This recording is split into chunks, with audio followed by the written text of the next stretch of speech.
ముఖ్యమంత్రి రేవంత్ రెడ్డి తన కలల ప్రాజెక్టుగా చేపట్టిన మూసీ పునరుజ్జీవ పనులకు ఇవాళ శ్రీకారం చుట్టనున్నారు. ఇందులో భాగంగా 7,360 కోట్లతో ఉస్మాన్ సాగర్, హిమాయత్ సాగర్ చెరువులను మంచినీటితో నింపేందుకు ఉద్దేశించిన గోదావరి తాగునీటి ప్రాజెక్టు ఫేజ్ 2, 3 పథకాలకు సీఎం శంకుస్థాపన చేయనున్నారు. దీంతో పాటు ఓఆర్ఆర్ ఫేజ్ 2లోని ప్రాంతాలకు తాగునీటి సరఫరా కోసం చేపట్టిన ప్రాజెక్టులో నిర్మించిన 15 కొత్త రిజర్వాయర్లను ప్రారంభించనున్నారు.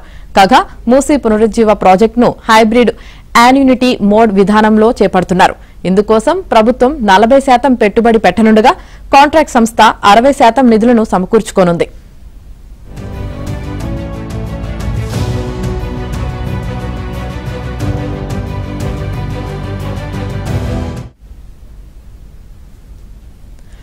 పనులు ప్రారంభమైన తర్వాత నుంచి 2 ఏళ్లలో ప్రాజెక్టును పూర్తి చేయాలని ప్రభుత్వం నిర్ణయించింది.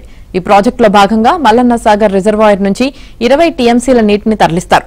వీటిలో మూసీ పునరుజ్జీవానికి 2.5 టీఎంసీల నీటిని కేటాయించి ఉస్మాన్ సాగర్, హిమాయత్ సాగర్ జంట జలాశయాలను నింపనున్నారు.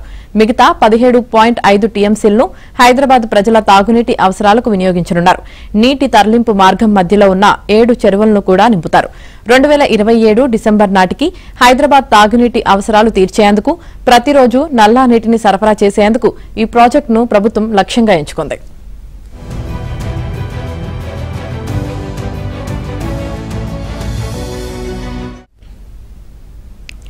ఓఆర్ఆర్ ఫేజ్ 2లో భాగంగా జీహెచ్ఎంసీ, ఓఆర్ఆర్ పరిధిలోని మున్సిపాలిటీలు, మున్సిపల్ కార్పొరేషన్లు, గ్రామ పంచాయతీలకు తాగునీటి సరఫరా కోసం 1,200 కోట్లతో చేపట్టిన ప్రాజెక్టు ఇప్పటికే పూర్తయింది.